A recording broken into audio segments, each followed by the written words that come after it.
सरपंच संतोष देशमुख हत्या आणि खंडणी प्रकरणातील आरोपी वाल्मिक कराड याची संपत्ती जी आहे ते राज्यातल्या अनेक शहरांमध्ये बेनामी असल्याचं पुढे येत आहे, चर्चेला येत आहे।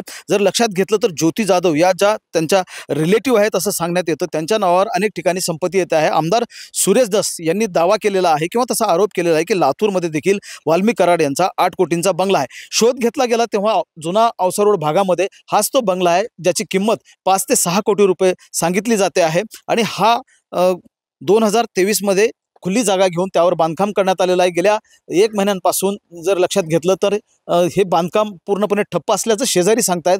गेल्या 1 महिन्यांपासून या बांधकामाकडे किंवा या बंगल्याकडे कोणीही फिरकलेलं नाही, साधा वॉचमन देखील या ठिकाणी ठेवण्यात आलेलं नाही आहे आणि ज्योती जाधव यांच्या नावावर ही जागा आणि हा बंगलो रजिस्टर असल्याचे डॉक्युमेंट्स जे आहेत ते हाती लागलेले आहेत आणि या भागामध्ये जर आपण लक्षात घेतलं तर खुल्या प्लॉटचे भाव देखील किमान 6,000 ते 7,000 रुपये प्रति स्क्वेअर फूट असे आहेत आणि त्यामुळे 5 ते 6 कोटी रुपयांची लागत या बंगल्यासाठी लागलेली असावी असा अंदाज व्यक्त करण्यात येतो आहे। एकूणच जर लक्षात घेतलं तर वाल्मिक कराड यांची जी संपत्ती आहे ती वेगवेगळ्या शहरांमध्ये वेगवेगळ्या लोकांच्या नावाने समोर येते आहे। ज्योती जाधव यांच्या नावानं लातूरमधल्या बोरगाव काळे इथे देखील 5 एकर जमीन जी आहे ती समोर आलेली होती आणि त्याचबरोबर सोलापूर आणि पुणे इथं देखील त्यांच्या नावावर संपत्ती असल्याचं उघड झालेलं होतं आणि आत्ता सुरेश धस यांनी जो आरोप केलेला आहे की वाल्मिक कराड यांचा 8 कोटींचा बंगला लातूरमध्ये आहे, कदाचित हाच तो बंगला असावा,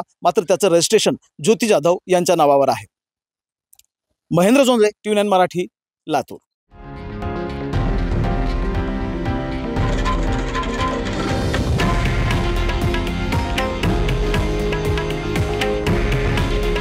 हे आहे देशातील नंबर 1 न्यूज नेटवर्क आणि आपण पाहत आहात TV9 मराठी।